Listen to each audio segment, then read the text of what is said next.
bonjour tout le monde, là une vidéo assez courte concernant le livre de Monsieur Dumouche, L'heure de la mort, que vous voyez à l'écran. Et donc je voudrais signaler quelque chose d'assez important, une sorte de une manipulation de langage qu'il fait. J'ai déjà traité un peu de ce sujet-là. Mais je tiens à mettre en garde, en fait, à préciser une chose très importante.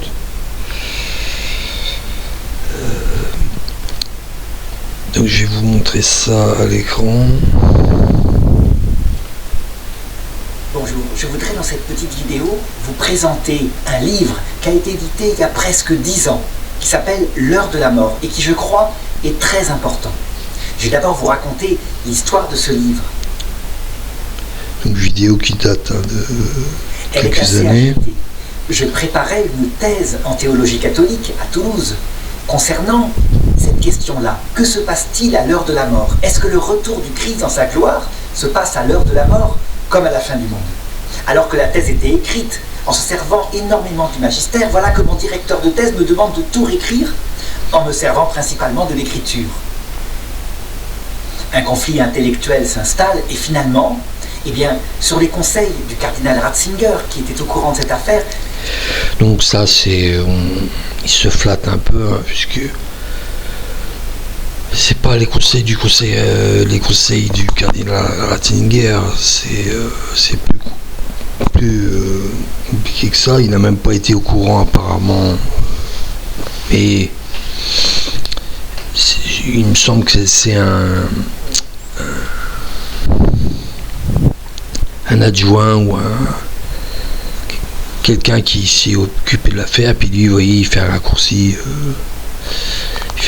comme si Ratzinger s'était occupé de son... Donc déjà c'est un peu manipulatoire, comme je l'ai déjà dit plusieurs fois. Est-ce que c'est conscient, inconscient? Il est quand même assez intelligent d'un certain côté, donc je commence vraiment à me demander si c'est pas... Parce que moi, dans une vidéo précédente, j'avais dit manipulateur inconscient. Mais maintenant que je médite de plus en plus sur ce cas-là, sur son cas, je commence à me demander si c'est pas conscient en fait, hein, puisque cette vidéo-là, je l'avais pas vue. Donc bref, je continue. À Rome, mais je travaille, donc je ne peux pas la terminer. Résultat, eh bien je la publie sur Internet. Elle obtient l'imprimatur Nihil Obstat. Voilà, donc c'est l'imprimatur Nihil Obstat que je vais voir. Très important parce qu'il utilise cet argument-là pour finalement ingénieusement, subtilement faire croire à son auditoire que, eh bien, sur Internet, que sa thèse finalement du passage de la mort est finalement autorisée, validée, comme si elle avait été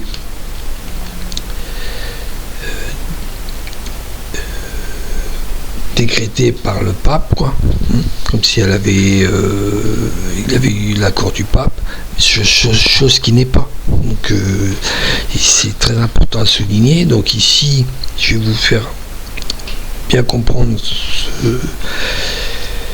il faut vraiment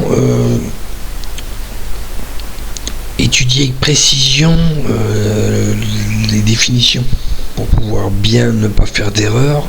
Il faut être précis, c'est dans la précision qu'est la perfection. Pas faire aucune erreur.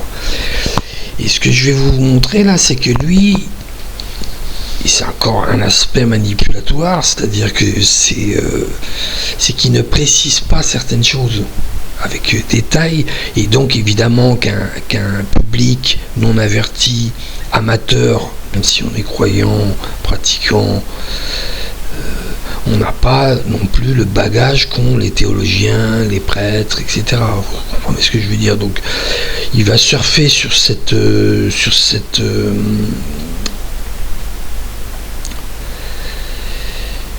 ignorance, on va dire, et puis il va comme ça ingénieusement faire croire que ce qu'il dit est validé finalement. Donc la définition de l'imprimature, je vais vous la donner. Donc l'imprimature, vous l'avez voyé à l'écran, indique que l'œuvre a été autorisée à la publication par l'ordinaire du diocèse ou une autorité ecclésiastique. Il garantit qu'elle ne contient aucun élément contraire à la foi ou la morale catholique. Il n'indique, voilà, donc ici il garantit qu'il ne contient aucun élément à la foi. Donc il est évident que dans une chose subtile, abstraite, comme l'est ce qu'il dit, le passage de la mort, que l'on ne peut pas prouver ni désapprouver finalement, quelque part, mais qui n'est pas, dans son cas, qui n'est pas validé par l'Église, ce qu'il dit, ce qu'il prêche, eh bien, il n'y a pas de contraire possible, puisque c'est tellement, vous voyez, c'est tellement vague et abstrait, comme je l'ai dit, que...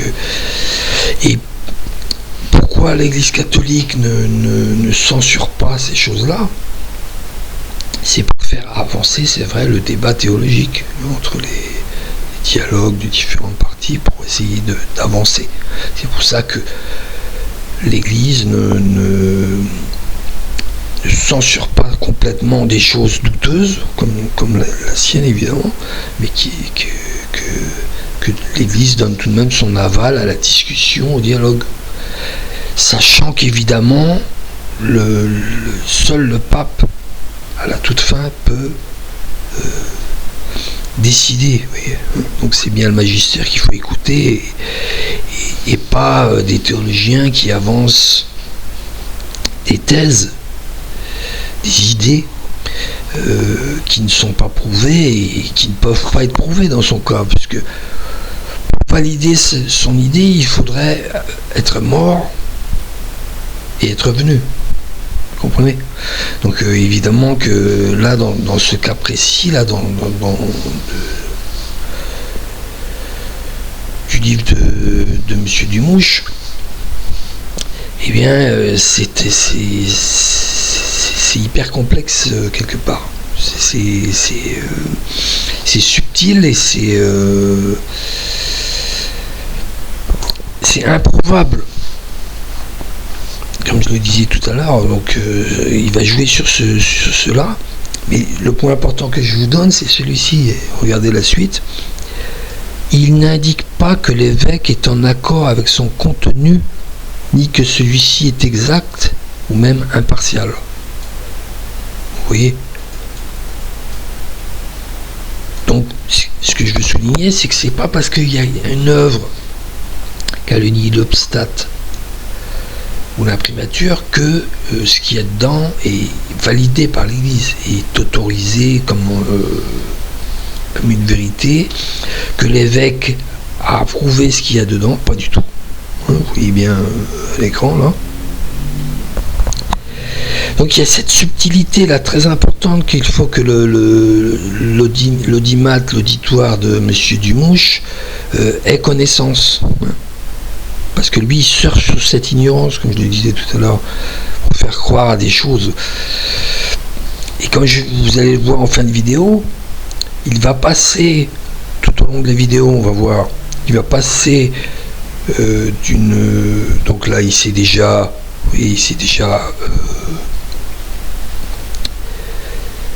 bien installé là, en disant nihilobstate.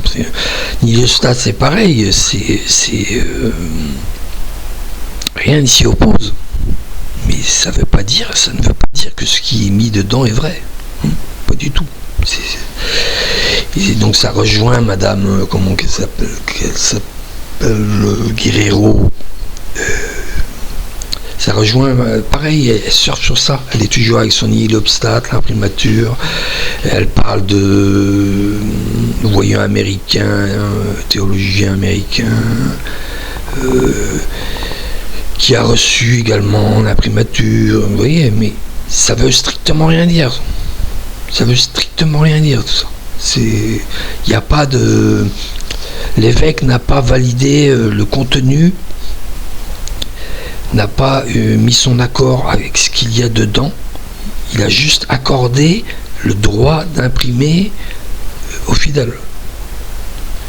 Donc cette femme-là aussi, elle n'a, puisque comme les femmes de toute façon, elles sont inférieures, intellectuellement inférieures, donc elle n'a pas été chercher la définition exacte, et ou elle n'a pas médité toujours, parce que sinon elle ne serait pas aussi certaine, vous voyez, de ce qu'elle dit, parce que c'est complètement faux, avec toutes ces milliers de prophéties de n'importe qui. Vous voyez, ils se rejoignent ces deux personnes-là, comme je l'ai déjà vu. Donc on va continuer, sinon je vais être trop long. Et donc voilà. Et je me mets à écrire pour répandre cette idée que le Christ revient aussi à l'heure de la mort, à écrire un livre plus simple, plus adapté à tout le monde, qui s'appelle L'heure de la mort. Donc je reviens en arrière. Vient aussi à l'heure de la mort.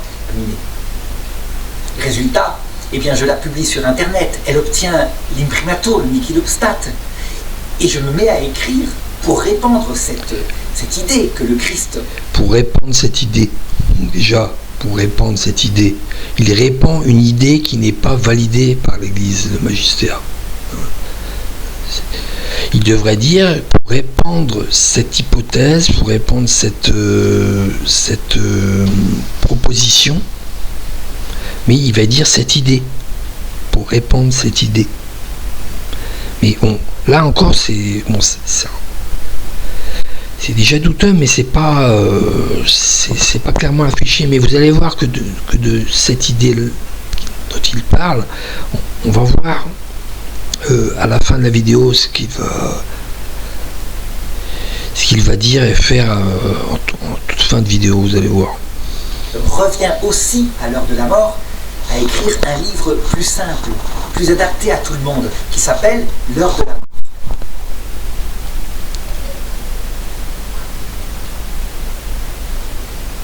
Au départ, ce livre est accepté par les éditions Teki et par Geneviève Esquier. Mais à l'époque, l'abbaye de Solesmes, qui est très thomiste et qui voit bien qu'il y a là quelque chose qui s'écarte un petit peu de saint Thomas d'Aquin, eh bien, refuse, dénonce le contrat d'édition. Je dirais que je suis plein de reconnaissance pour l'abbaye de Solesmes, parce que dans la grande période de la crise où tout était balayé par des hypothèses absurdes, ils ont défendu la foi de l'Église. En l'occurrence ici, ils vont bien changer d'avis un peu plus tard. Il n'empêche que ce livre se retrouve pour un temps sans éditeur, malgré qu'il ait reçu l'imprimatur, le nihil obstat, ce qui ne veut pas dire qu'il donne la foi catholique, mais qu'il n'est pas contradictoire avec la foi catholique. Voilà, donc il a ça, je lui le reconnais, il a quand même tout de même précisé cela, rapidement d'ailleurs, très rapidement, qui n'est pas contradictoire, et qui n'est pas approuvé, mais qui n'est pas approuvé par l'évêque non plus. Donc il faut préciser, monsieur Dumouche, il faut préciser bien, parce que là, il y a comme un amalgame dans la pensée des gens, il peut y avoir un quiproquo dans leur tête, et ils se disent, ah oui, mais l'évêque a accordé l'imprimatur, donc il a aussi validé son contenu. Non, il faut préciser très clairement les définitions, pour pas qu'il y ait d'ambiguïté. Vous voyez ? Donc, un peu découragé, je le publie sur Internet. Et c'est là que se présente Louis Garcia, qui me dit, eh bien, je vais créer une édition pour l'éditer. C'est l'édition Docteur Angélique, et il va l'éditer. Et ce livre va avoir beaucoup de succès.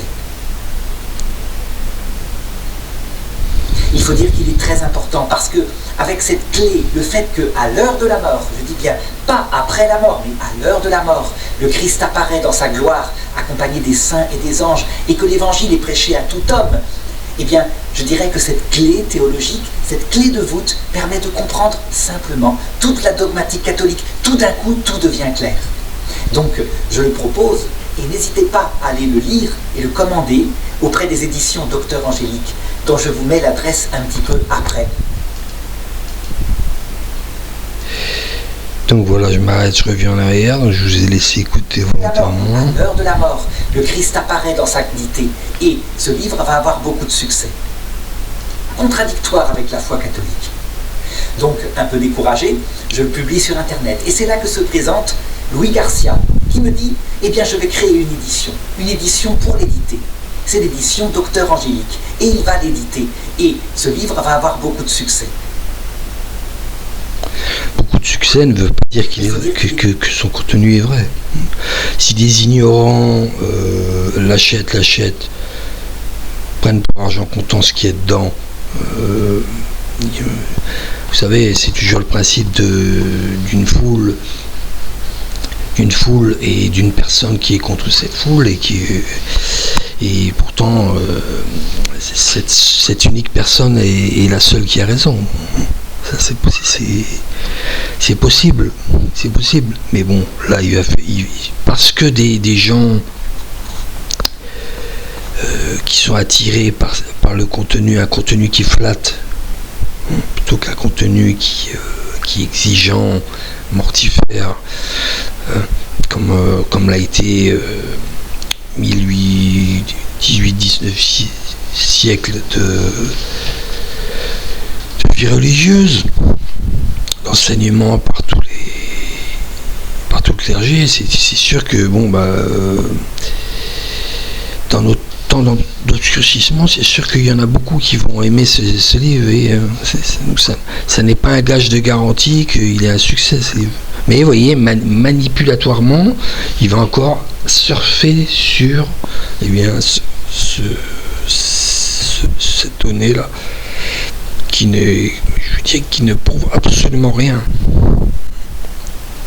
Très important, parce que avec cette clé, le fait qu'à l'heure de la mort, je dis bien pas après la mort, mais à l'heure de la mort, le Christ apparaît dans sa gloire, accompagné des saints. Cette clé, vous voyez, cette clé, je reviens en arrière, cette clé.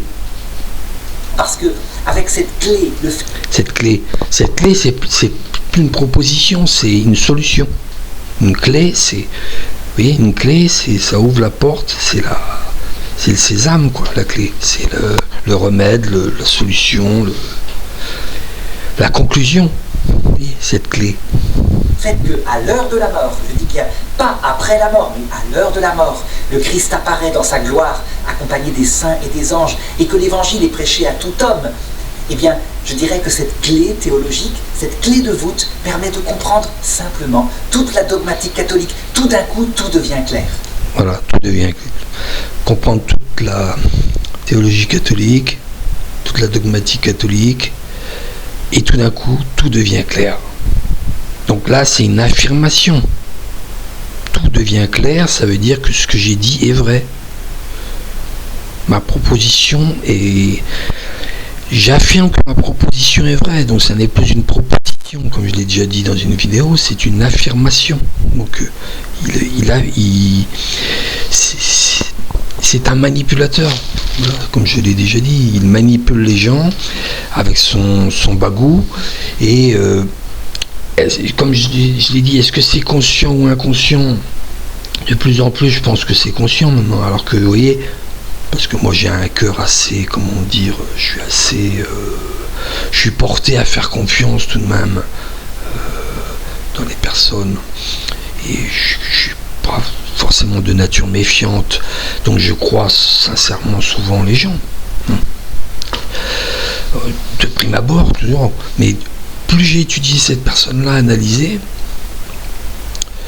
une analyse comportementale, et plus je me dis, finalement, j'en conclus qu'en fait c'est conscient, quoi.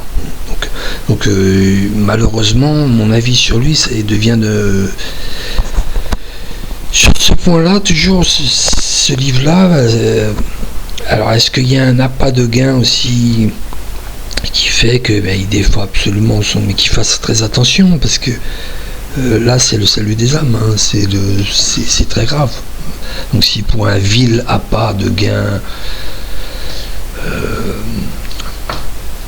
passager, hein, qui finira, il se permet comme ça d'enseigner des choses, je le répète, qui n'est même pas validé par l'évêque qui lui a accordé cette imprimature, ni l'obstate, c'est très grave, c'est très grave. Donc là, son salut peut être en jeu, hein. C'est pour ça que qu'il ne prenne pas ça pour une persécution, mais pour un acte de charité plutôt, envers lui. Bon, je terminerai là-dessus. Et je dis que c'est le même processus qu'elle fait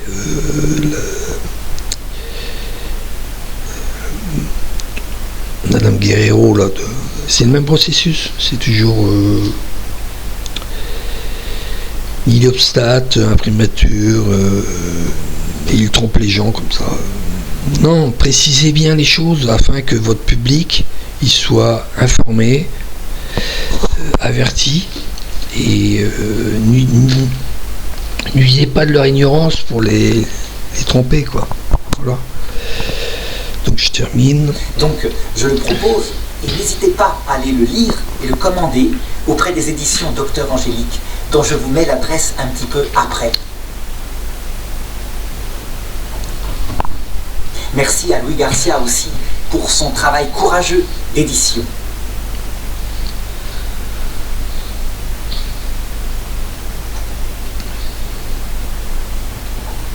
Petit coup de pub au passage.